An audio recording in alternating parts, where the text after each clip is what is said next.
Como eu tinha dito no último domingo, o Conselho da Igreja decidiu fazer uma nova eleição para os diáconos da Igreja.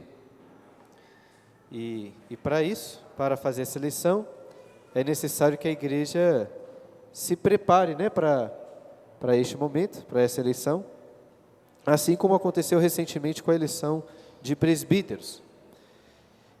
Essa já é a terceira vez na nossa igreja que vamos fazer eleição de diáconos. A primeira vez foi logo quando a igreja foi organizada, nós fizemos essa eleição, e a segunda foi no início de 2020, cerca de 2 anos atrás, nós também tivemos outra eleição, e hoje iniciaremos o processo para a terceira eleição, então, de diáconos na nossa igreja. É evidente que eu não preparei aulas completamente novas e vou usar o material aqui que já tinha preparado a última vez. Essa última semana, até consegui ler mais algumas coisas, peguei 2 livros que eu não tinha lido sobre diaconia e que me ajudaram um pouco a dar uma renovada, vamos dizer assim, nessas aulas. Mas, ainda assim, se você estava aqui há 2 anos atrás, muito provavelmente vai escutar coisas repetidas, mas isso não é problema, porque é importante que você relembre doutrinas importantes sobre este assunto. Até porque meu objetivo não é dar uma aula apenas para os diáconos da igreja, ou os que talvez se tornarão diáconos, mas para toda a igreja, porque os princípios bíblicos, as considerações práticas sobre esse assunto são importantes para todos nós. Então, que Deus possa nos ajudar nisso. Vamos começar com uma oração?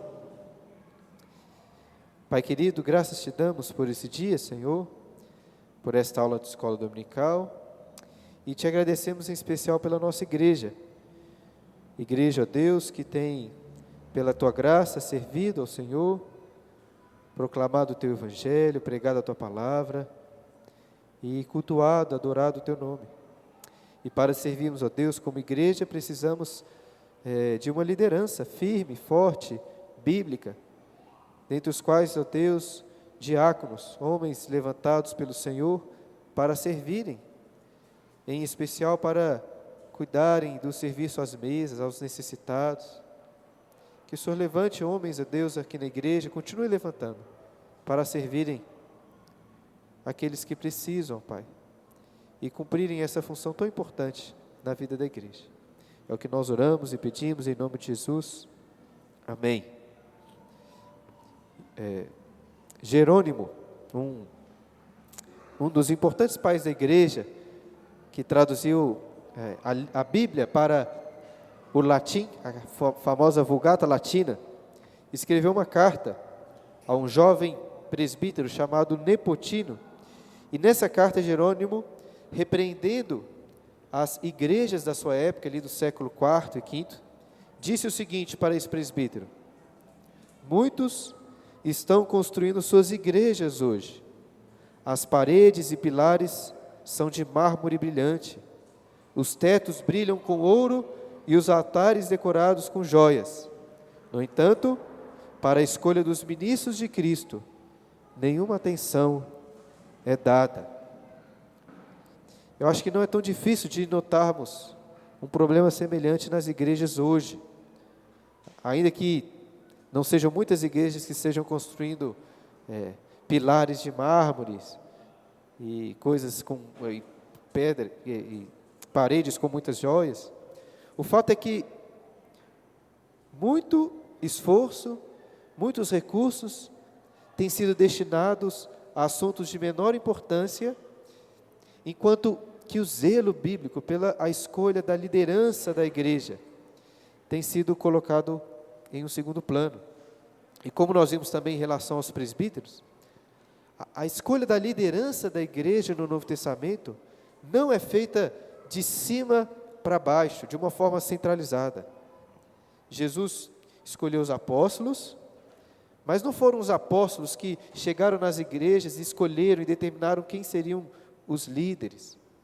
Os líderes foram escolhidos pela própria igreja. E nós cremos que sim, que deve ser feito. Ainda que a liderança, no caso aqui do nosso conselho, possa dirigir, instruir, a responsabilidade é de todos os membros da igreja. E é por isso que é tão importante fazermos o que estamos fazendo agora, de compreendermos bem o papel, as funções, as qualidades necessárias da liderança. E o que nós vamos fazer a partir de hoje é o que diz respeito aos diáconos da igreja. Como os irmãos sabem, na nossa igreja nós acreditamos que a Bíblia instituiu dois ofícios formais, que são os pastores, que são chamados também de presbíteros ou bispos, e os diáconos. É claro que existem outras funções na igreja, até mesmo funções de liderança. Alguém que vai liderar a equipe do lanche, a equipe do som, a equipe de alguma coisa. Mas, pelo menos segundo 1 Timóteo capítulo 3, parece, e nós cremos que existem apenas dois ofícios formais na vida da igreja. E hoje nós vamos começar a falar, na verdade, sobre o papel dos diáconos aqui na igreja. E qual é o serviço do diácono? É ser o porteiro ali da igreja, ficar no portão olhando os meninos? É levar o lixo para fora quando terminar tudo? É, quando o culto acaba, apagar as luzes para expulsar o pessoal que fica conversando e não quer ir embora? Eu creio que sim, os diáconos podem servir nessas áreas e em muitas outras, né? Como veremos melhor, a palavra diácono significa literalmente servo, aquele que serve. E o diácono está aí para isso mesmo, para servir a igreja. No entanto, ainda que ele possa exercer diversas funções, a meu ver, as Escrituras ensinam que existe uma função primordial dos diáconos, que é o serviço de misericórdia e assistência aos carentes e aos necessitados. Eu gostaria então de convidá-los a abrirem suas Bíblias, lá em Atos capítulo 6. Atos capítulo 6, um texto clássico sobre a diaconia. E enquanto abrem, quero explicar para vocês aqui um esboço das aulas que eu pretendo dar neste mês, enquanto nos preparamos para a eleição. Se Deus quiser, teremos 4 aulas. Hoje, iremos focar nessa que eu acredito ser a função primordial da diaconia, o serviço de misericórdia aos necessitados. E eu quero provar para vocês, em primeiro lugar, que essa é a função primordial dos diáconos. E além disso, eu quero ainda hoje tentar mostrar para vocês uma teologia bíblica sobre o exercício de misericórdia para com o pobre. O que a Bíblia ensina sobre este assunto para lançarmos assim os alicerces para este trabalho. Na segunda aula, nós vamos entrar mais nas funções de uma forma geral do diácono. Na terceira aula, iremos lá para 1 Timóteo 3 para vermos as qualificações necessárias para que uma pessoa seja escolhida como diácono. E por fim, na quarta aula, eu tratarei como a igreja como um todo deve contribuir no serviço, na diaconia da igreja.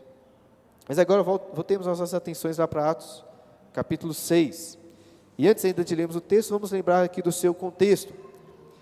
Quando Jesus subiu aos céus, ele deixou de fisicamente estar presente entre nós. No entanto, Jesus não abandonou sua igreja, assim como ele havia prometido, derramou o seu Espírito sobre a igreja.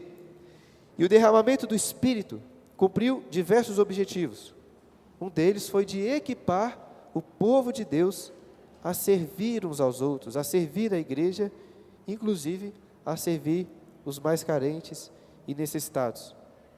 Lá em Atos, no capítulo 2, Lucas relata que a igreja perseverava na doutrina, na comunhão, no partir do pão, nas orações. Nós vamos até ler esse texto daqui a pouco.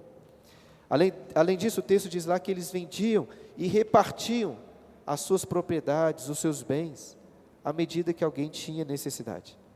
Estavam ali todos muito alegres, muito contentes no Senhor, vivendo em amor, uns pelos outros. No entanto, um dia, essa alegria não estava tão completa, porque algumas pessoas na igreja estavam passando por necessidade. Olha aí, versículo 1 do capítulo 6. Capítulo 6, versículo 1.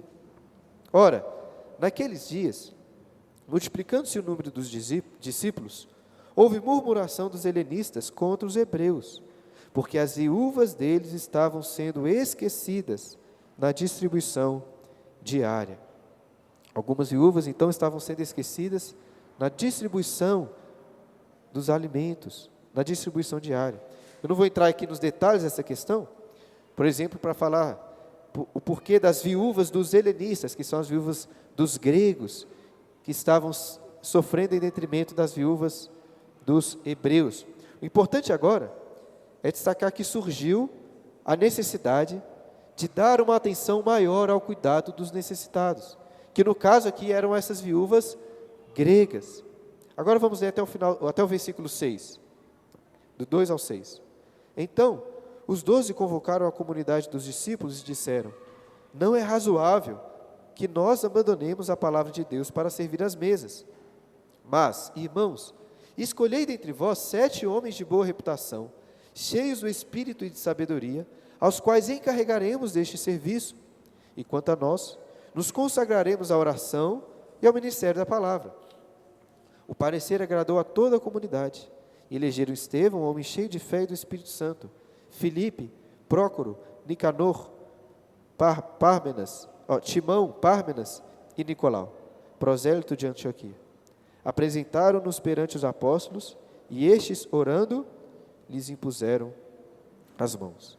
Veja que aquele era um problema que envolvia apenas parte da congregação, que eram as viúvas dos gregos, mas ainda assim, os apóstolos reconheceram que, na realidade, essa era uma questão que deveria envolver toda a igreja.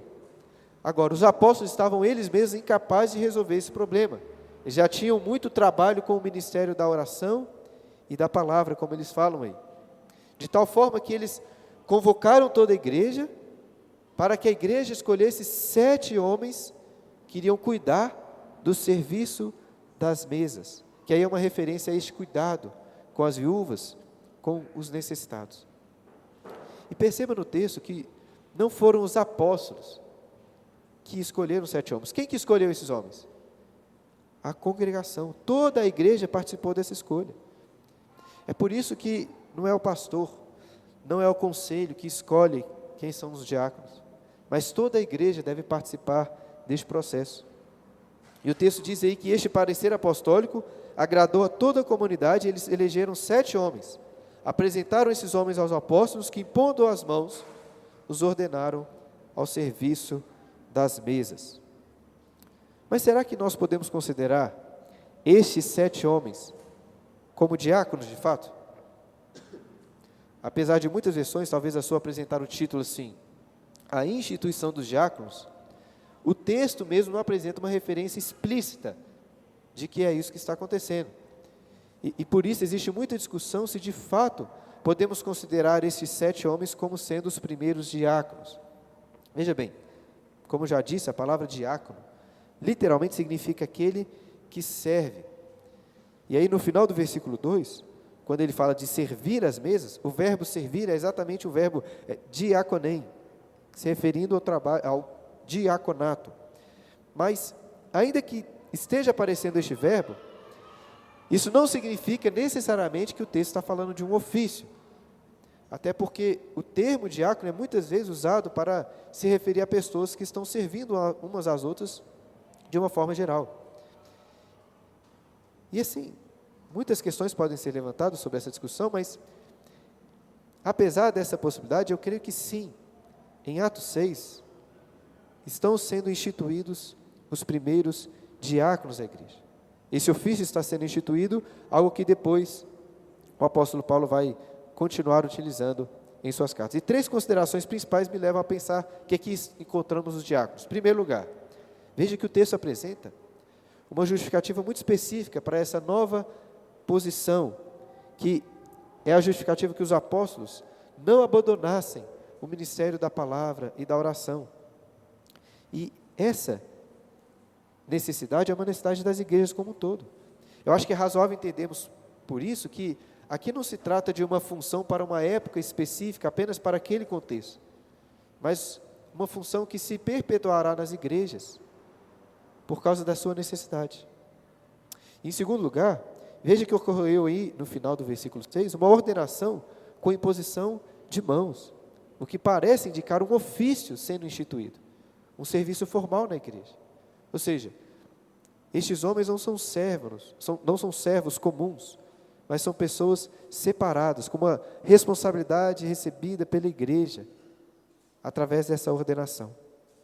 Em terceiro lugar, quando Paulo fala lá em 1 Timóteo 3 sobre os diáconos, é óbvio que Paulo já estava assumindo que existiam diáconos na igreja. Agora, onde que surgiu este ofício? Eu acho que é razoável assumirmos que aqui em Atos 6 é que encontramos a origem do diaconato. E ainda outra questão a ser avaliada é a seguinte: será que de fato essa é a função primordial dos diáconos? Servir às mesas? Um livro que eu li essa semana, sobre diaconia, tem um capítulo que possui um título muito bom, que é o seguinte: Escolhendo o seu garçom. Até coloquei no título ali da nossa aula, Escolhendo o seu garçom, fazendo uma referência a esse serviço das mesas. E claro que esse serviço das mesas aqui em Atos 6 é uma metonímia no que diz respeito ao cuidado com os necessitados da igreja. Mas a questão é, será que este cuidado é de fato a principal função dos diáconos? Eu creio que sim. Creio que sim. Apesar de que infelizmente não é o que vemos muitas vezes nas igrejas. Na próxima aula, se Deus nos permitir, veremos que a função dos diáconos vai para além do serviço dos necessitados. Contudo, eu creio que segundo Atos, aqui, esse texto de Atos capítulo 6, o ministério de misericórdia é o que primariamente define o serviço diaconal. Foi para isso que eles foram eleitos em primeiro lugar. Agora, por que o cuidado com os pobres e com os necessitados deve ser uma grande preocupação? Porque é tão importante que a igreja, como a nossa igreja, escolha diáconos para fazer esse trabalho. E para responder essa pergunta, por que o trabalho é importante, o trabalho de misericórdia com os necessitados, eu queria, como já disse, apresentar para os irmãos uma espécie de teologia da pobreza, para que possamos entender um pouco da perspectiva bíblica sobre este assunto. E em primeiro lugar, você pode acompanhar no esboço que eu coloquei aqui, nós devemos responder essa pergunta: quem é o pobre segundo as Escrituras? E toda boa teologia tem que começar lá no Antigo Testamento.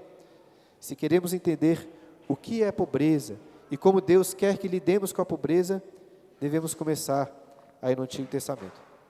E para os propósitos dessa aula, eu gostaria de destacar 3 categorias de pobres, no sentido material.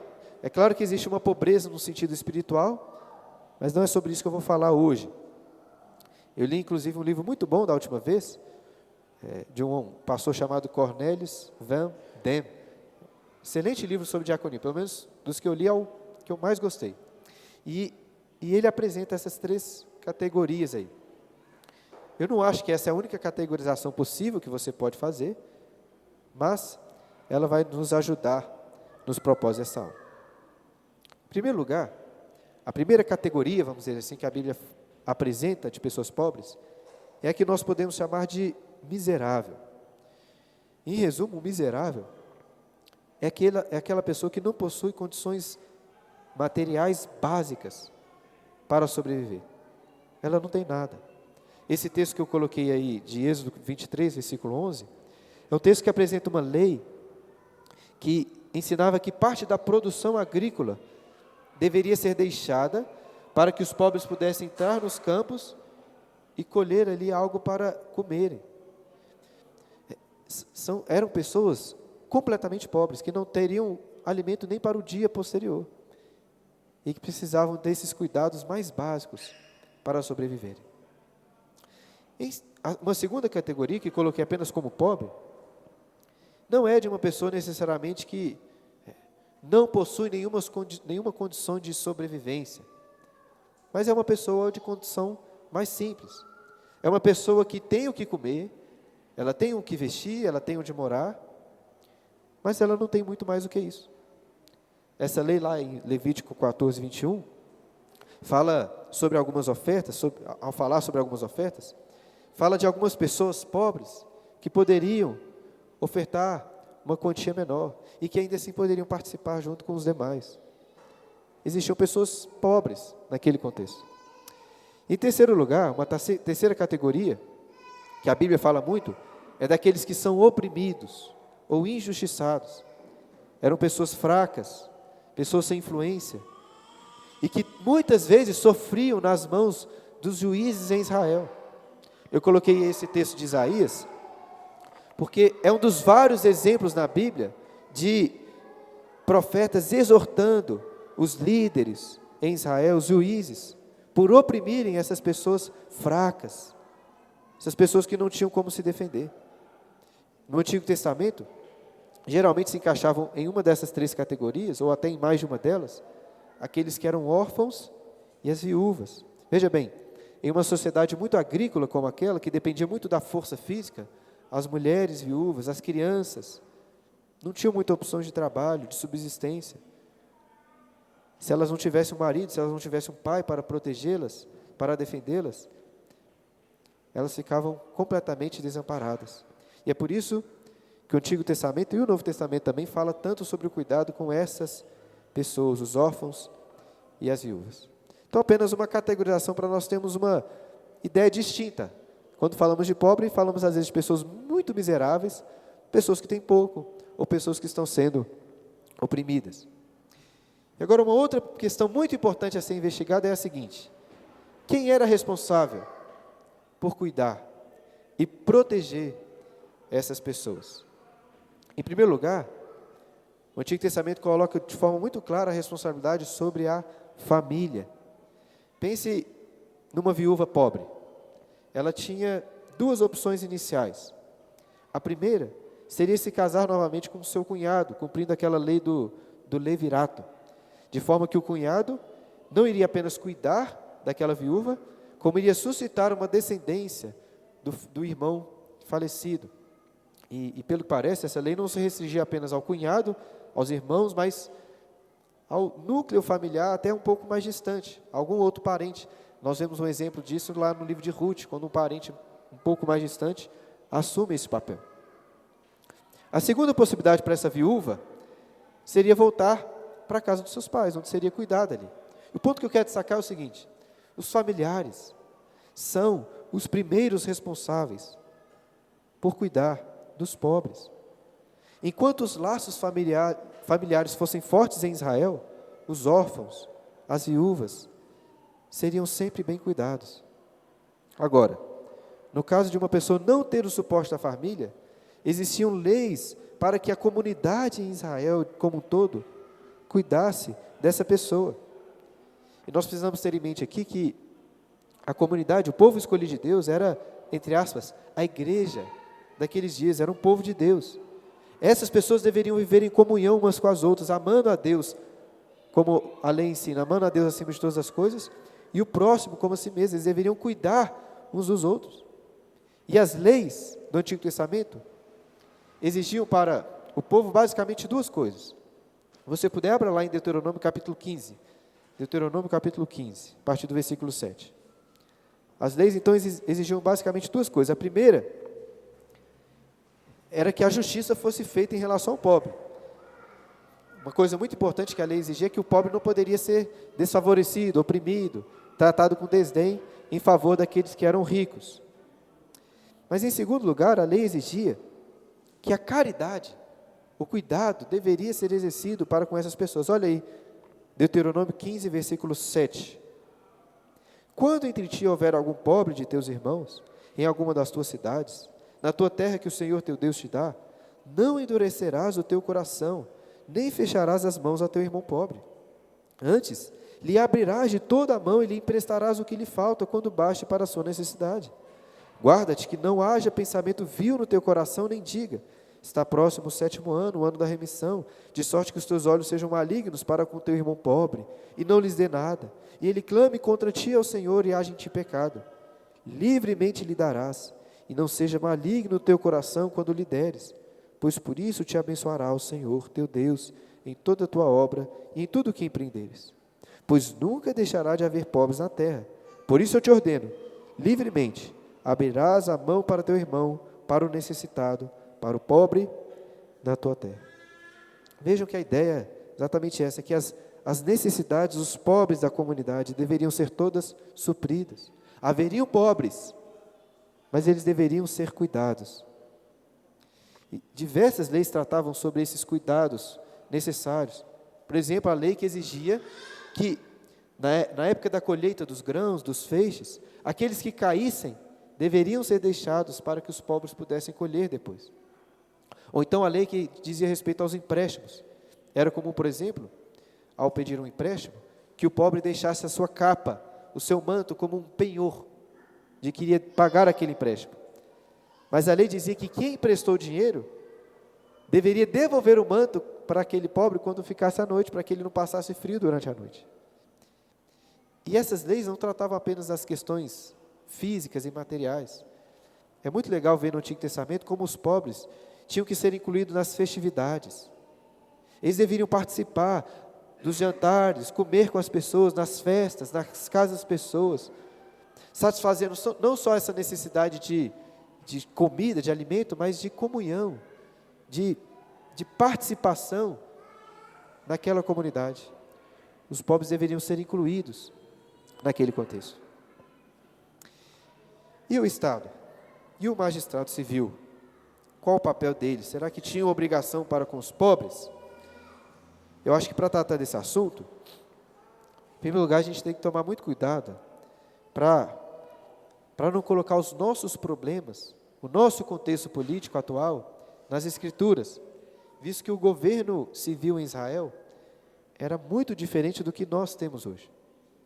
E quando lemos o Antigo Testamento, percebemos, pelo menos a meu ver, que a responsabilidade em relação aos pobres era da família e era do povo de uma forma geral. A Bíblia até fala do rei, por exemplo, como alguém que deveria ter um bom comportamento, dar um bom exemplo, ajudando, cuidando dos pobres e também julgando eles sem parcialidade. Mas eu acho curioso que em nenhum lugar da Bíblia encontramos um sistema central de distribuição de renda, de auxílio para os necessitados. Você simplesmente não encontra isso lá. Existiam leis em relação aos pobres, para o cuidado deles, mas nunca através de um sistema central. O máximo que acontecia era que parte das ofertas ali nas festas deveriam sim ser destinadas aos pobres também, para que eles pudessem participar. Inclusive, eu acho curioso que, apesar de existirem diversas leis sobre o cuidado com os pobres, o Antigo Testamento não apresenta punições ou penalidades detalhadas para a desobediência dessas leis. O que eu estou querendo dizer é o seguinte: os assassinatos, as agressões, os furtos, deviam ser devidamente punidos pelas autoridades, pelo Estado, vamos dizer assim. Mas isso não acontecia em relação a essas leis relacionadas ao cuidado com os pobres. A meu ver, isso indica que nunca foi papel do Estado, do poder central, do governo, obrigar, pelo poder da espada, a caridade, o auxílio, o cuidado com os pobres. Isso sempre deve ser feito por caridade, por amor, de forma voluntária, não por uma obrigação. Não é o Estado obrigando você a dar um imposto para que então ele possa ajudar os pobres. E eu acho que também outro contraste que nós vemos no Antigo Testamento, importante, é que as leis naquela sociedade em Israel não, de forma alguma, favoreciam os preguiçosos, aqueles que não queriam trabalhar. Pense naquela lei, por exemplo, que fala sobre deixar as espigas, ou os feixes que caíssem da colheita, para que os órfãos e as viúvas colhessem. Esses órfãos, essas viúvas, se quisessem comer, teriam que trabalhar, teriam que ir lá colher. É claro que condições especiais poderiam ser consideradas para aqueles que são incapazes, para aqueles que não têm condições, mas ordinariamente, quem não trabalhasse em Israel, não iria comer. Pense no exemplo lá de Ruth, mais uma vez. Se ela ficasse em casa apenas reclamando, como sua sogra Noemi, ambas iriam morrer de fome. Mas ao invés do que Ruth faz, ela vai ao campo trabalhar e recolher espigas que eram deixadas para os pobres. Agora abra lá em Deuteronômio capítulo 4. Volte aí alguns capítulos. Se nós compararmos a legislação de Israel com a legislação de outras nações antigas que nós encontramos, nós percebemos uma grande diferença. Não estou dizendo que não havia qualquer tipo de consideração em outros povos para com os necessitados, mas eu duvido, eu não duvido que apenas no Antigo Testamento, apenas aqui na Bíblia, encontramos uma proteção sistemática no sentido de leis que ensinavam o povo de Israel, aquela nação, sobre como cuidar dos vulneráveis. Isso é importante porque se os israelitas seguissem as leis de Deus, amando o próximo, cuidando dos necessitados, eles serviriam como um exemplo, como uma luz para as nações, como eu coloquei ali, um exemplo para as nações. Olha o que é dito em Deuteronômio capítulo 4, versículo 6. Guardai-os, aqui falando das leis de Deus, guardai-os, pois, e cumpri-os, porque isto será a vossa sabedoria e o vosso entendimento perante os olhos dos povos, que ouvindo todos esses estatutos dirão, certamente, este grande povo é gente sábia e inteligente, pois que grande nação, que tenha deuses tão chegados assim como o Senhor nosso Deus, todas as vezes que o invocamos, e que grande nação há que tenha estatutos e juízos tão justos, como toda essa lei que eu hoje vos proponho. O propósito deles, ao cumprirem todas as leis, inclusive essas leis relacionadas aos pobres, era de ser uma luz para todas as outras nações. Nós sabemos, porém, que infelizmente a história de Israel mostra que os pobres foram constantemente negligenciados. Algo sobre o qual os profetas condenaram os israelitas várias e várias vezes. E eles foram, por isso, muitas vezes castigados por Deus. Mas o propósito era que eles, sim, fossem uma luz para as outras nações, um exemplo. Agora abra ainda em Deuteronômio, agora no capítulo 24. Deuteronômio, capítulo 24. Para aprofundar mais ainda nesse assunto, podemos nos perguntar o seguinte: por que eles deveriam cuidar dos pobres? Qual a motivação por trás desse cuidado com os pobres?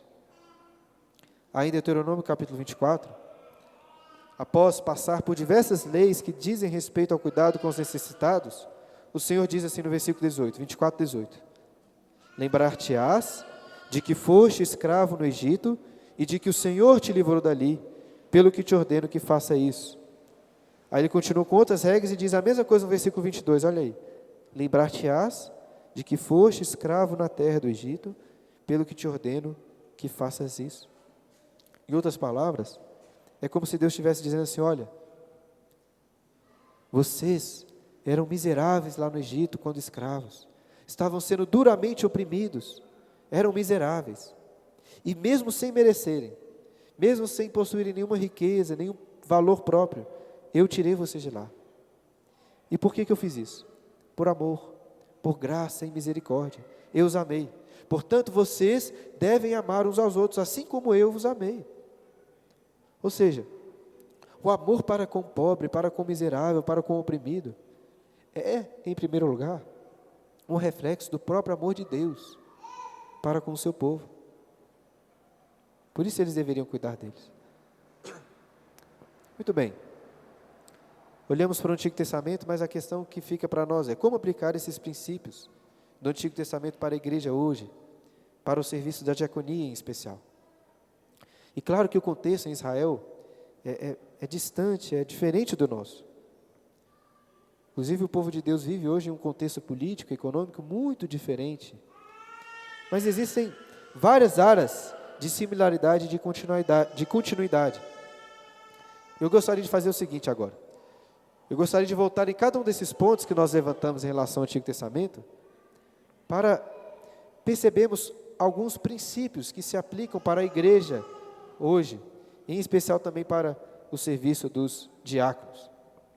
Em primeiro lugar, como vimos, precisamos identificar quem são os pobres.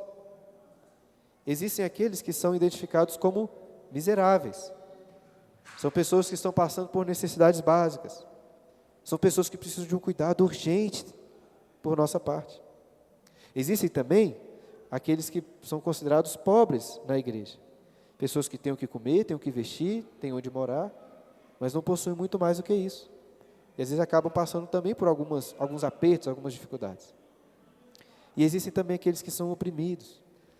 Essa pessoa talvez seja aquela pessoa que tem uma causa justa num tribunal, mas aí o rico, um empregador, alguém usa de uma influência dos seus recursos para ganhar a causa, deixando essa pessoa sem condições de se defender. Nós temos que estar lá também para ajudar essas pessoas que são oprimidas. E acho que ainda mais importante do que identificar os pobres, precisamos identificar quem são, como vimos aqui, os responsáveis por cuidar dessas pessoas. E em primeira instância, como vimos, a responsabilidade é da família. Isso fica claro no Novo Testamento também. Se você puder, abra lá, 1 Timóteo capítulo 5. Olha o que o apóstolo Paulo diz. 1 Timóteo capítulo 5, versículo 3. Falando sobre o cuidado com as viúvas. Ele mostra a família como a primeira responsável. 1 Timóteo 5, versículo 3. Honra as viúvas verdadeiramente viúvas. Mas, se alguma viúva tem filhos ou netos, que estes aprendam primeiro a exercer piedade para com a própria casa e a recompensar os seus progenitores, pois isto é aceitável diante de Deus. Olha o versículo 8 agora. Ora, se alguém não tem cuidado dos seus, especialmente dos da própria casa, tem negado a fé e é pior do que o descrente. Veja então que nem a igreja, nem os diáconos são obrigados a ajudarem pessoas que possuem familiares com condições de ajudá-los. A igreja deve agir quando a família não puder ajudar, ou então quando a família for negligente. Isso pode acontecer, por exemplo, quando um irmão da igreja tiver uma família de ímpios que não quer saber dela.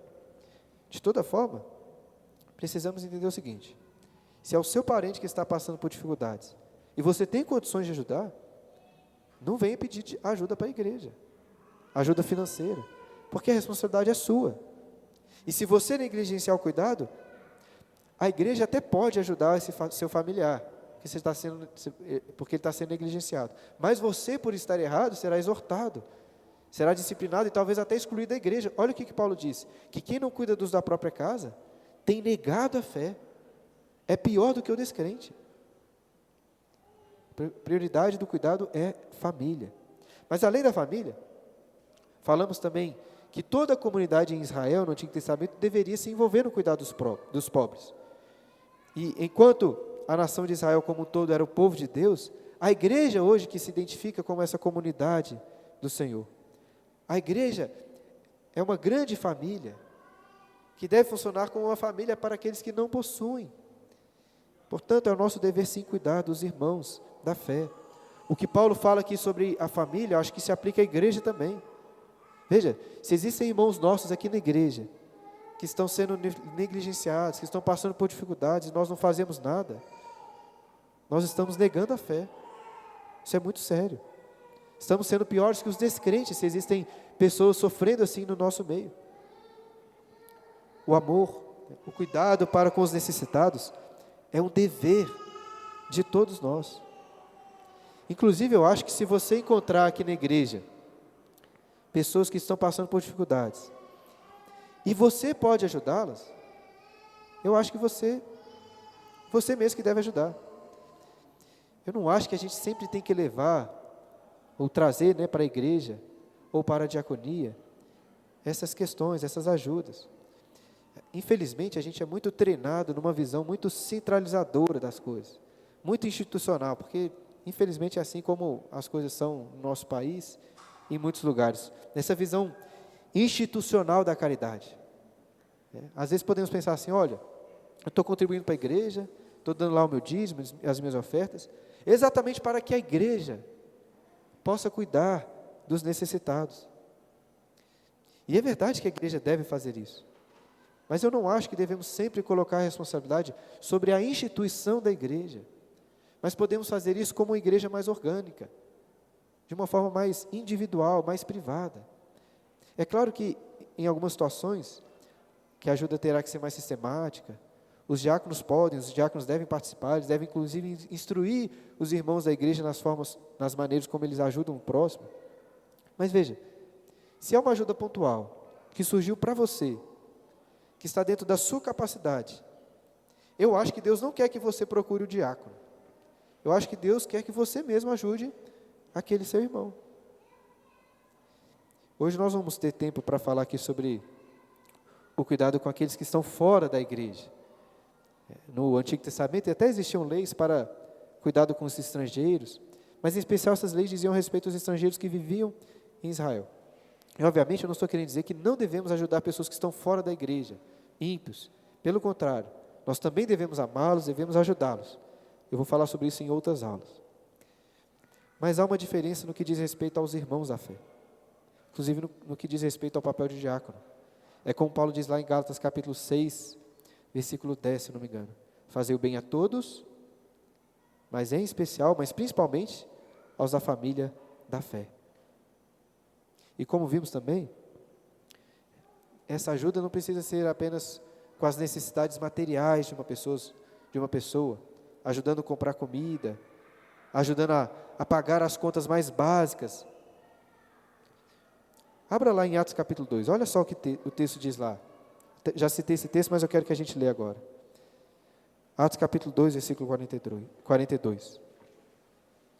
Às vezes a gente pensa na caridade muito apenas como ajuda para aqueles que estão passando por uma necessidade mais urgente, mais básica. Olha o que o texto diz, Atos 2, 42.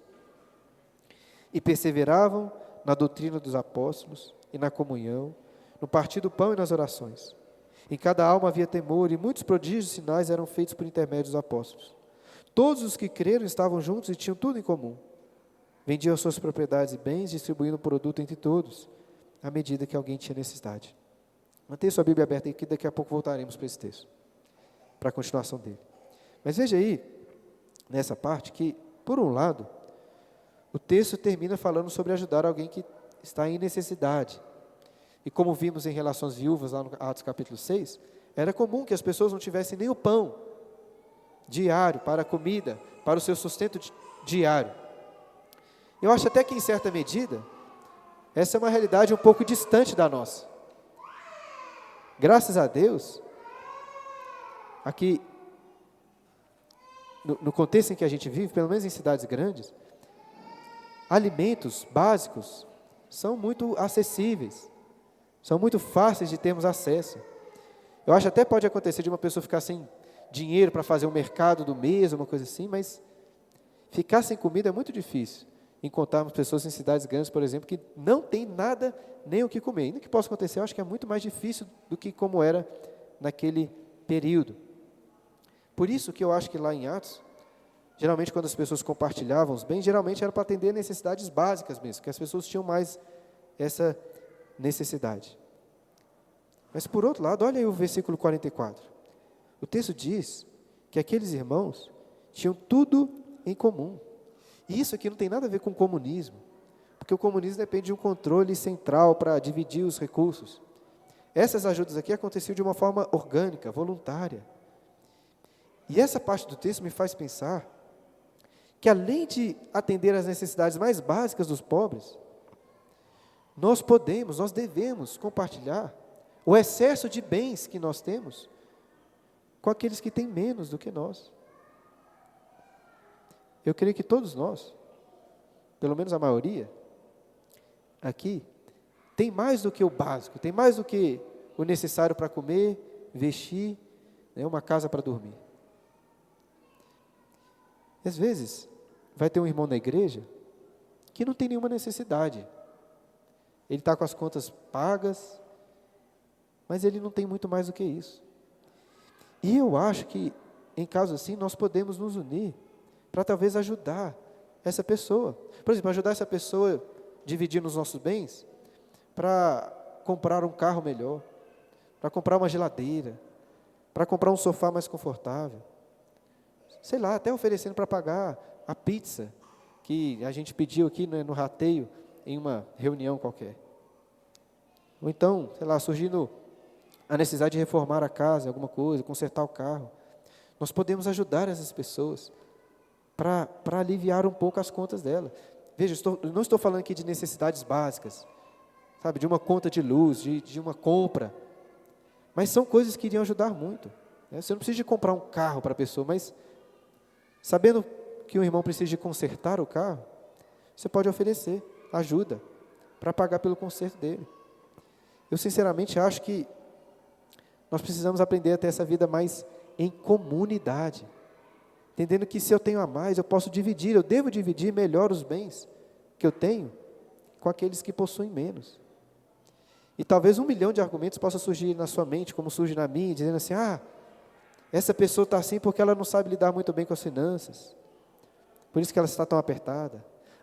Se eu fizer isso, essa pessoa pode ficar mal acostumada. Não, eu não posso ajudar porque essa pessoa precisa de conseguir andar pelas suas próprias pernas, pagar as suas próprias contas. Mas veja bem, ninguém aqui acha ruim quando um pai ou um avô aparece com dinheiro para te ajudar a comprar alguma coisa, para te ajudar a dar parcela num carro, numa casa.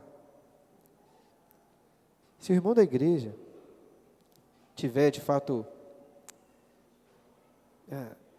assim, vivendo como um preguiçoso, sem trabalhar, tudo bem. Vivendo na dependência dos irmãos, nós devemos exortá-los, nós devemos disciplinar se for necessário essa pessoa, mas nós somos uma família, nós devemos ajudar uns aos outros. Né? Se uma pessoa estiver bagunçada lá com as suas finanças, os diáconos devem ir lá ajudá-la a organizar as coisas, mas isso não pode servir como uma desculpa para nós não ajudarmos um ao outro. Acho que a Bíblia nos ensina a vivermos de fato como uma família. A meu ver, podemos ajudar um irmão na igreja como se estivéssemos ajudando um filho. Somos irmãos, somos da mesma família. E mais uma vez, é claro que essa ajuda vai além de questões financeiras. A Bíblia nos ensina a viver em comunhão, em servir como família para aqueles que não têm família, ou então servir como família para aqueles que a família está muito distante, chamando para as nossas casas, aproximando, servindo, tendo comunhão. A igreja deve servir como pais para aqueles que são órfãos, como filhos para aqueles que são casados, mas não possuem filhos, como irmãos, como uma grande família.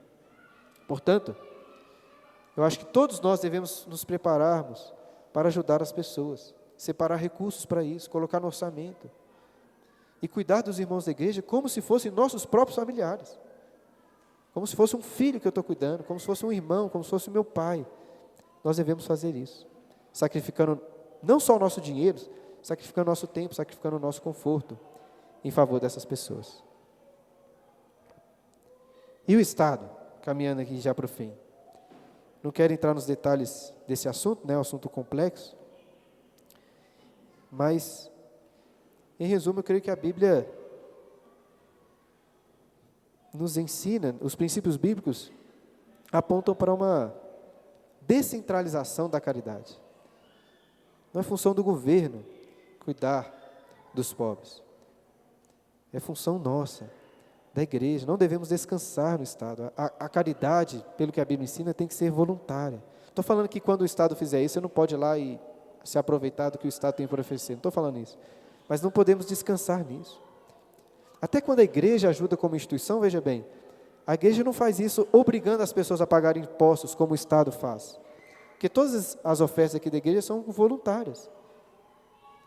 Não acho que é papel do Estado, a gente não deve ter essa visão estatal de que o governo é que cuida dos pobres. Nós, como igreja, como indivíduos, temos essa obrigação.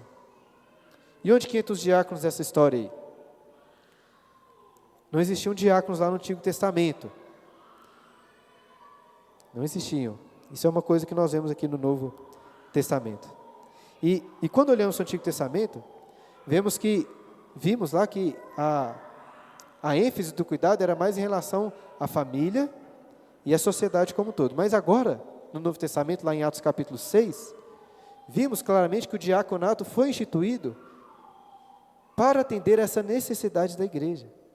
Era necessário que algumas pessoas ficassem responsáveis por organizar, por administrar o cuidado com os necessitados, inclusive aliviando os apóstolos na função deles de ensino, de oração. E para isso, Os diáconos também vão depender da contribuição de todos os membros, das contribuições, das ofertas que trazemos à igreja para que possam servir. E meu objetivo nas próximas aulas é exatamente isso, mostrar essas funções dos diáconos, como eles podem servir, e também depois como a igreja como um todo deve contribuir.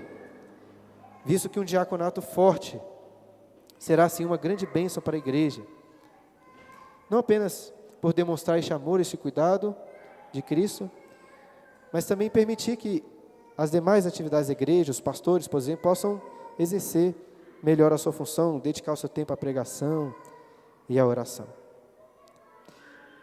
E a igreja vivendo assim, em amor, em comunidade, assim como no Antigo Testamento, que aquele povo de Israel deveria ser um exemplo para as nações, nós seremos luz para os outros povos, luz para os nossos vizinhos, luz para aqueles que não conhecem o Senhor.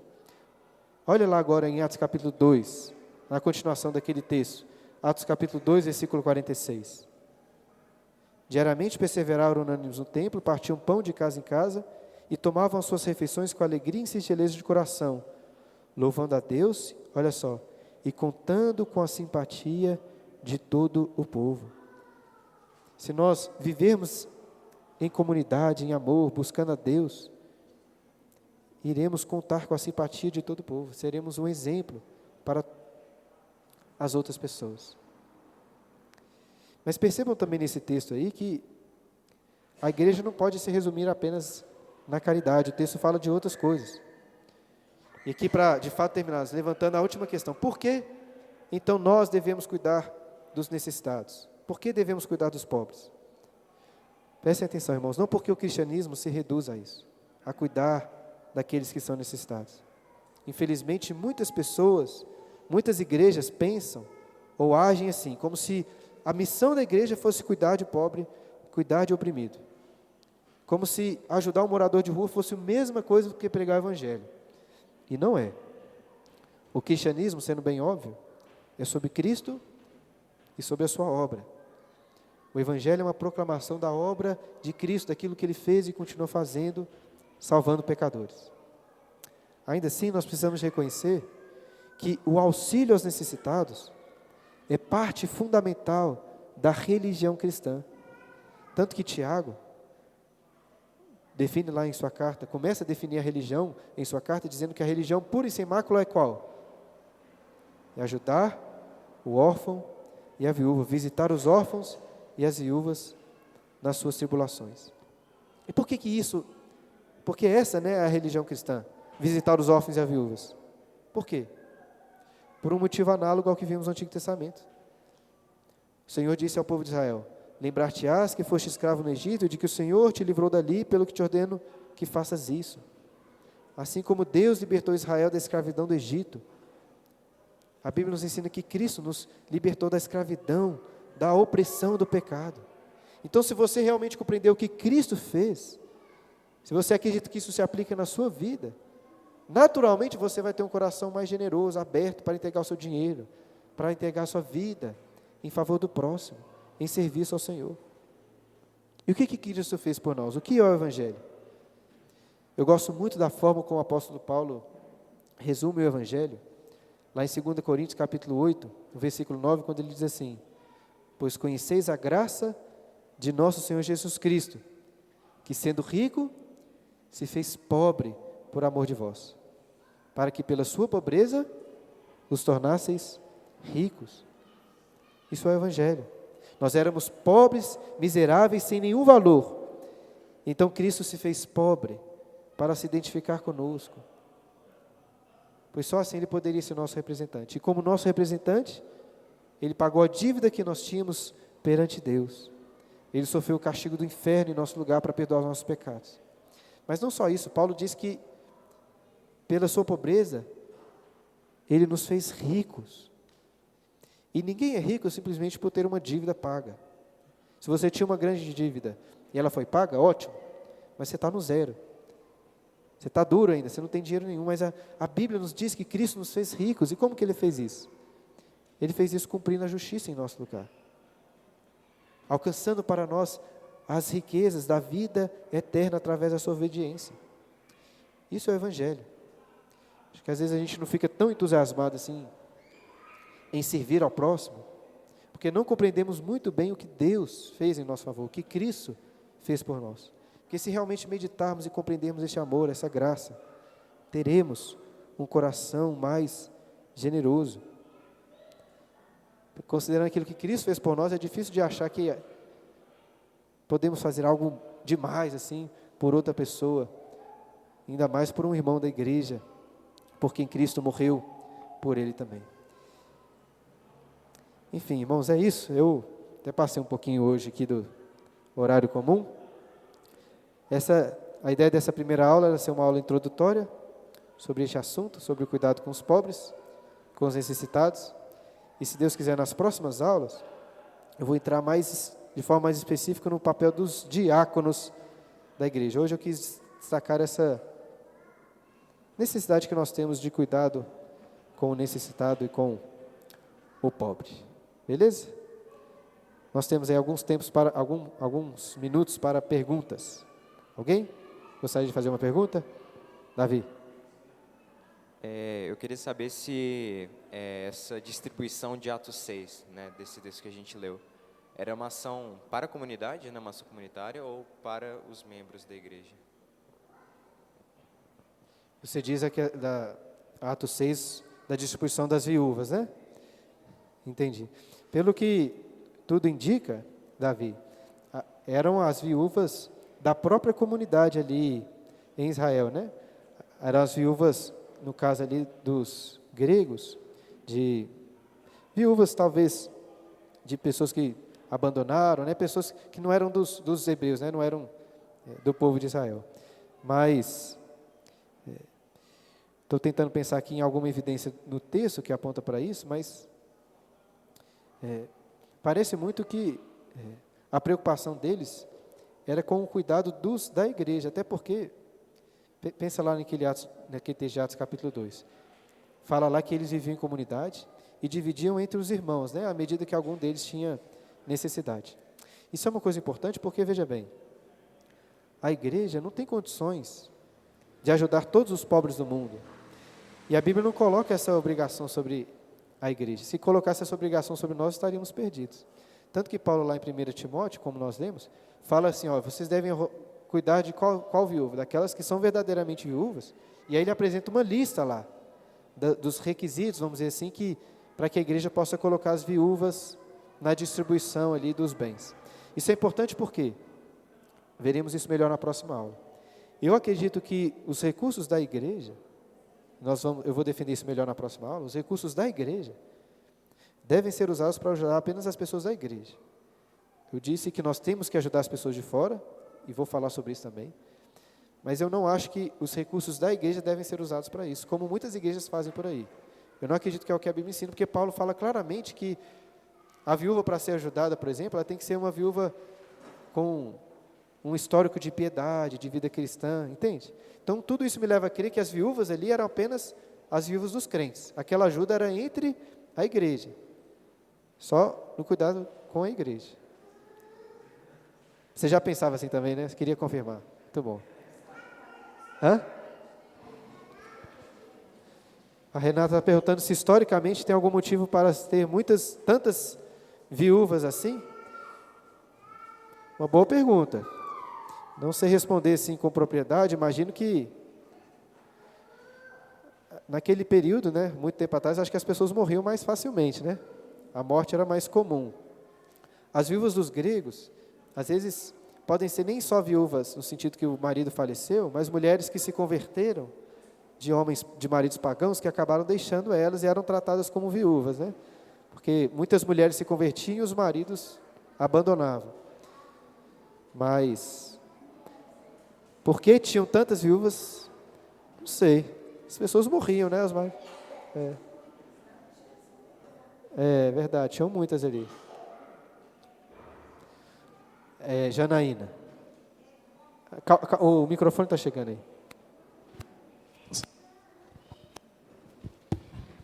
aí. Bem, o mundo antigo ele é muito marcado por guerras de conquistas de terras, territórios, né? E é muito importante a gente pensar que toda aquela região ali estava sendo dominada pelo Império Romano. E o Império Romano, ele julgava ser dono, detentor de todos os homens em condição de guerrear, e recrutava eles, e encampava, colocava eles dentro do próprio exército romano. Então, as guerras épicas, né, que existiam ali, muitos homens morriam. E homens em idade de 17 até 30 anos, que era quando o exército romano utilizava esses homens. Né? Então, naturalmente, o número de viúvas Muito era grande. bastante significativo. Por causa das guerras. À também. medida que a tecnologia vai avançando, o número de mortos diminui. Mas, nesse período, as guerras elas eram no fronte mesmo, aquelas batalhas corpo a corpo. Então, morria-se muito, muito. Beleza, bom comentário. Oi, Albert. Hoje na atualidade, se fala muito de missão integral. E eu vejo... Abaixa a máscara aí para a gente entender melhor, rapidinho. Hoje se fala muito de missão integral da igreja, muito associando a igreja como responsável por reduzir a pobreza no mundo. Qual que é o problema? Porque eu vejo muitas das vezes muitos teólogos reformados criticando essa a teologia, chamada teologia, acho que é de missão integral, correto? Qual que é o problema dessa teologia dentro do que você explicou, até do cuidado para o pobre?